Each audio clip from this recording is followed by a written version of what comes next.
Hello everybody. Today's topic is on principles of learning.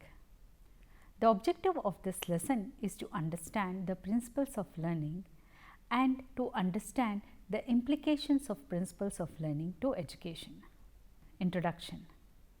Learning is a process of actively constructing knowledge.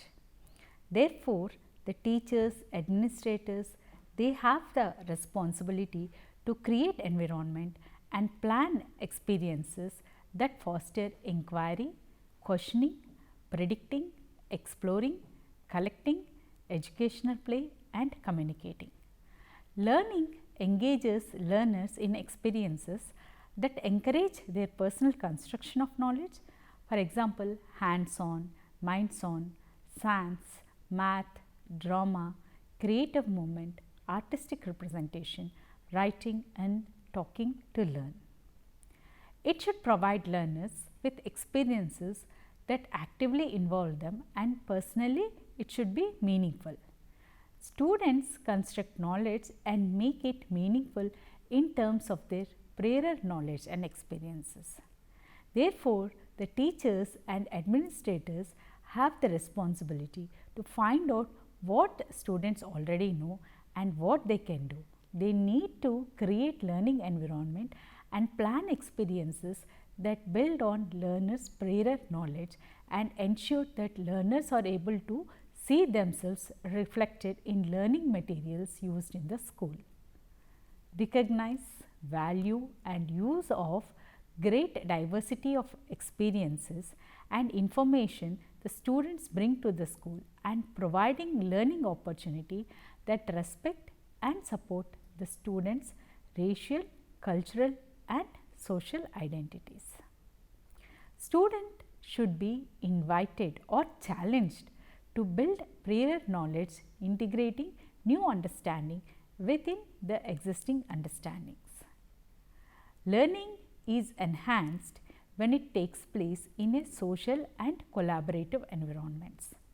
Therefore, the teacher and the administrators, they have the responsibility to ensure that talk, group work, collaborative ventures are central to the class activities. And it should be seen that learners have a frequent opportunities to learn from and with others. And students need to continue to view learning as integrated whole. Therefore, the teachers and administrators, they have the responsibility to plan opportunities to help the student make connections across the curriculum and with the whole world outside, and structure activities that require students to reflect on those connections. Students should be able to apply the strategies from across the curriculum to solve the problems of real situation. The principles of learning, the theory and research based. The basic principles of learning that underlie effective learning, and these principles have been distilled from research from variety of disciplines. The first principle is that the students' prior knowledge can help or hinder learning. Students come into the class with knowledge, beliefs, attitudes gained from other courses of life and also through daily life. As a student brings this knowledge to the classrooms, it influences how they filter and interpret what they are learning. If students' prior knowledge is robust and accurate and activated at appropriate time, it provides a strong foundation for building new knowledge. However, when the knowledge is inert, insufficient for the task activated inappropriately or inaccurate, it can interfere with or impede new learning. How students organize knowledge influences how they learn and apply what they know. Students naturally make connections between the pieces of knowledge.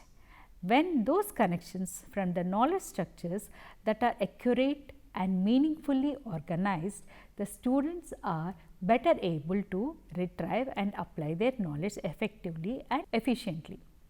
In contrast, when the knowledge is connected inaccurate or in random ways, the student can fail to retrieve or apply it inappropriately. The third one is that the student's motivation determines the direction and sustains what they do to learn. When the student enters the school, they gain a great autonomy over what, when and how they study and learn. Motivation, it plays a critical role in guiding the direction, intensity and persistence and quality of the learning behavior in which students are engaging themselves. When the students find positive value in a learning goal or activity, they expect to successfully achieve a desired learning outcome and they perceive support from their environment and they are likely to be strongly motivated to learn.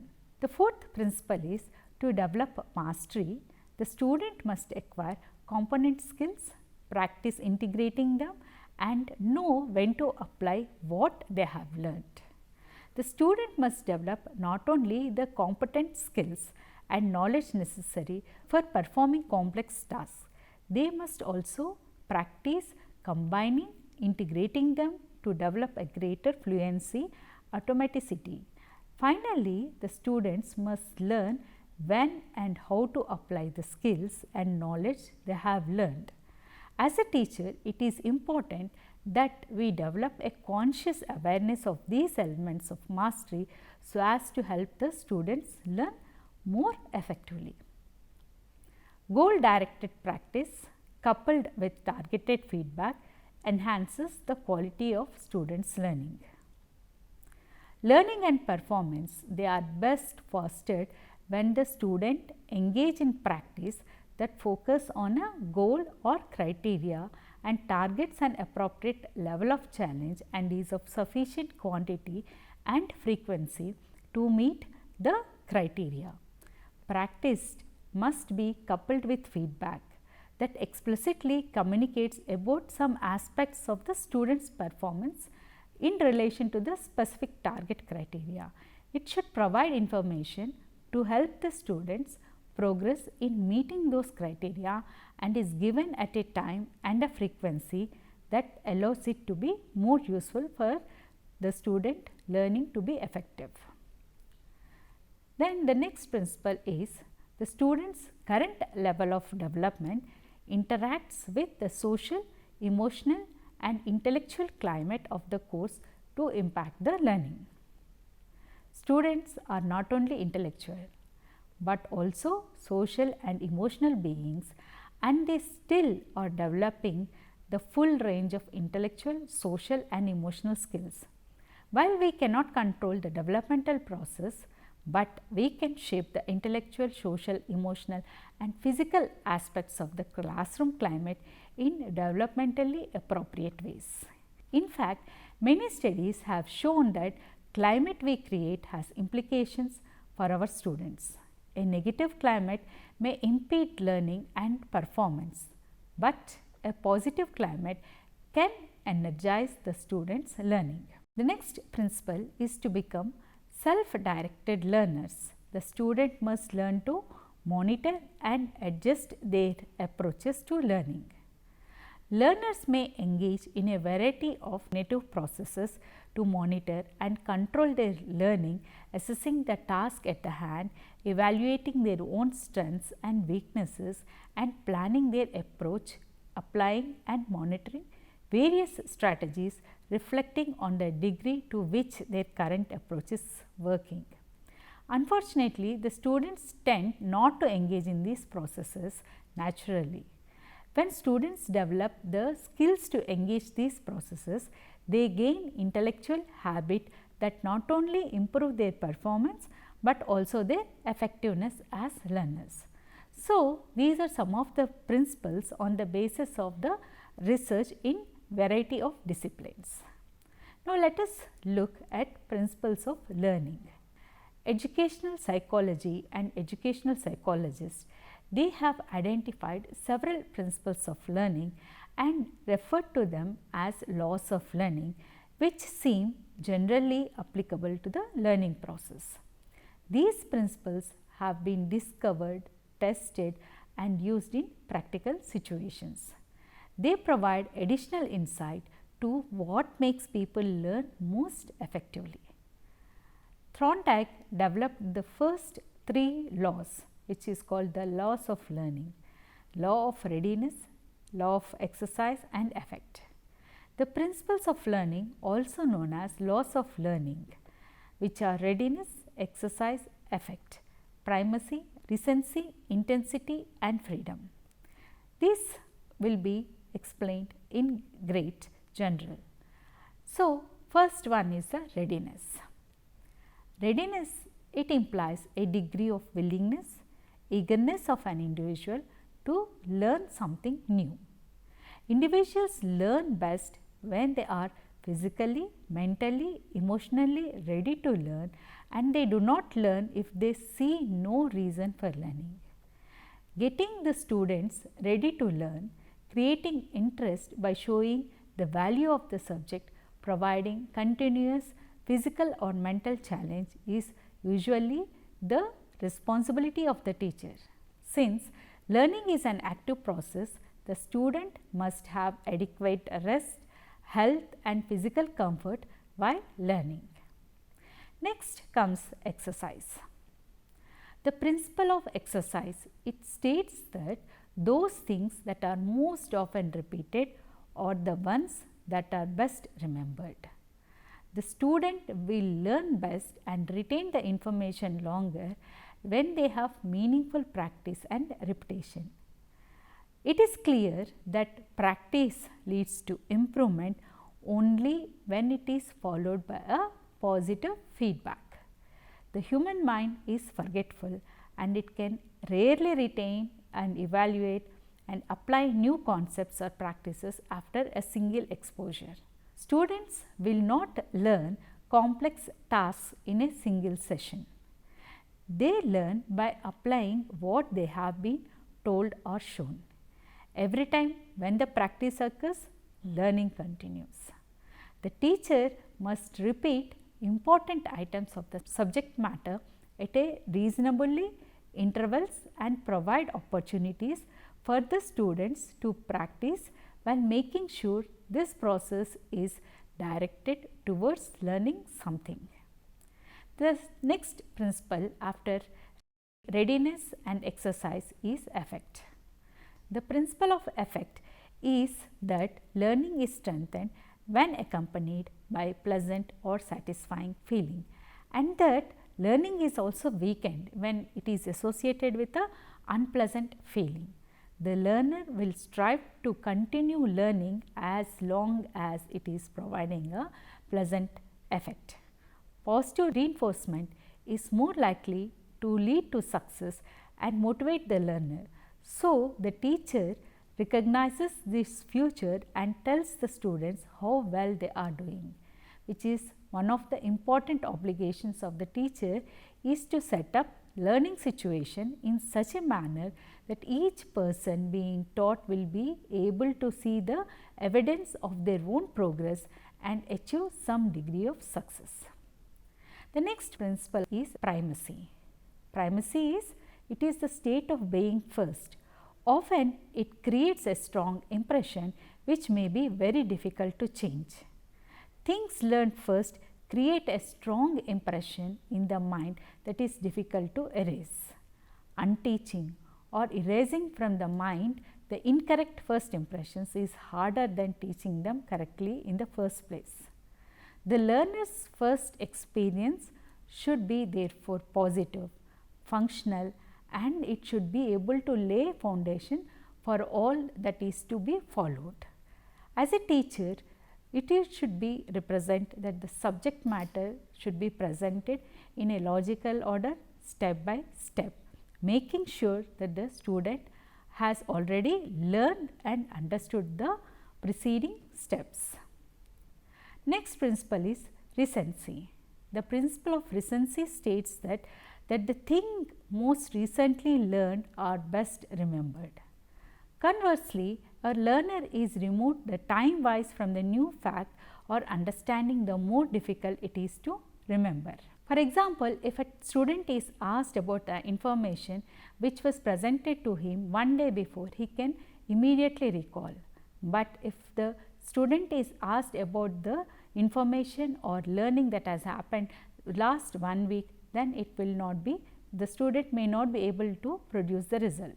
So, the information acquired more recently is generally remembered at best, and frequent review or summarizing will be helpful in fixing the student's mind topics that have been already covered. To that end, the teacher should remember to repeat, restate or re-emphasize the important points at the end of the lesson to help the students remember them. Intensity.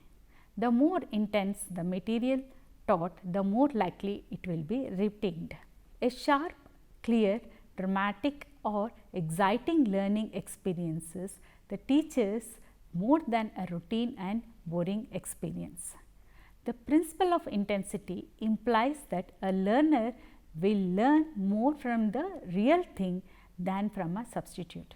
Likewise, a learner is likely to gain greater understanding of the task by performing them rather than merely reading about them. The more the immediate and dramatic the learning is to a real situation, the more impressive the learning is upon the learner. The next principle is freedom. The principle of freedom states that things freely learned are best learned. Conversely, if the student is forced to learn something, the more difficult it is for them to learn. Compulsion and forcing, they are not favorable for personal growth. If, for example, if you force a student to learn something, then he may not be able to learn it correctly. But if you are motivating them through giving the correct opportunities, the correct results from that learning, then the student will learn freely and appropriately in a correct way. Factors affecting learning. The factors that affect learning can be categorized into 4 categories: physiological factors, psychological factors, environmental factors and teaching methodology. The first factor is the physiological factors. Physiological factors include how people feel, their physical health, their levels of fatigue at the time of learning and the quality of food or drink they have consumed, their age, etc. All these come under the physiological factors. Physical health is important because ill health hampers learning and so can fatigue. Studying for a longer time can cause fatigue, which affects the student's learning capacity. So, the time of learning also influences how much the knowledge is acquired. The quantity and quality of the healthy food or nutrition becomes a crucial part which is responsible for efficient mental activity. When the nutrition is poor, it adversely affects the learning. Sometimes the kind of food we take also has adverse effect on the capacity to learn. Good physiological factors promote effective learning. Next comes the psychological factors. If a student is anxious or worried, they will not be able to learn very effectively. Psychological factors such as mentally ill health or tension or conflict all hamper learning. A related psychological factor, motivation, it is without which learning cannot happen. So, in absence of motivation, learning cannot be happening. Purposeless learning is not learning at all. Motivation, it energizes, it selects and directs toward positive behavior when learning can occur at the peak. Then comes the environmental factors. The key environmental factors when delivering educational messages or when teaching new things are the conditions where the learners have to sit to do their learning. learning can be hampered by bad environmental conditions like noise, crowdedness, the darkness of the classroom. All these are some of the environmental factors which can hamper the learning situation in a classroom. So, these are about the principles of learning. Guidelines for effective learning. Learning principles are the guidelines for the ways in which people learn most effectively. The more the principles are reflected in the training or in the classroom, the more effective the training is likely. So, let us look at some of the guidelines. They are participation, repetition, relevance, transference and feedback. First one is the participation. Learning should permit and encourage active participation of the learner.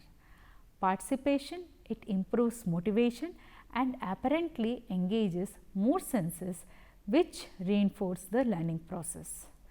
As a result of participation, people or the students can learn more quickly and retain what has been learnt. For example, all the children never forget, or any individual never forgets how to ride a bicycle, because they have actively participated in that learning process. So, the learning activities should be experiential rather than just informational. Therefore, the teacher should arrange physical surroundings to facilitate small group interactions and promote sharing of ideas and actively having the student participate in the learning process. Repetition. An important principle of learning is to provide the learner with the opportunity of practice and repetition. To gain the full benefit of a classroom learning, the learned behavior must be overlearned to ensure smooth performance and minimum of forgetting at a later date. Proficiency in learning and retaining new skills is improved when individuals visualize themselves performing the new behavior. The next guideline is relevance. Learning is helped when the material to be learned is meaningful. Learning always should be problem centered rather than content centered. People are motivated to learn when the learning is immediately relevant to help them solve some current problems. Learning something just because someone says it is important is not motivating. It should be relevant to day-to-day life situations. The next principle is, or the next guideline is transference. Because learning can occur in a special environment, an important question to ask whether learning will transfer the new information to the actual situation. Transfer of training or transfer of knowledge occurs when the students can apply the knowledge and skills learned during their course to actual life situations. If the learning in one setting does not transfer to the actual situation, then the learning has failed. There are three kinds of transferring the knowledge that can be possible. The first one is positive transfer of knowledge, when the learning activities enhance the performance in new situations. The second one is negative transfer of knowledge, when the learned activities inhibit the performance in a new situation. And the third one is no observable effect of the learning. The next guideline is feedback. Feedback gives the learners information on their progress.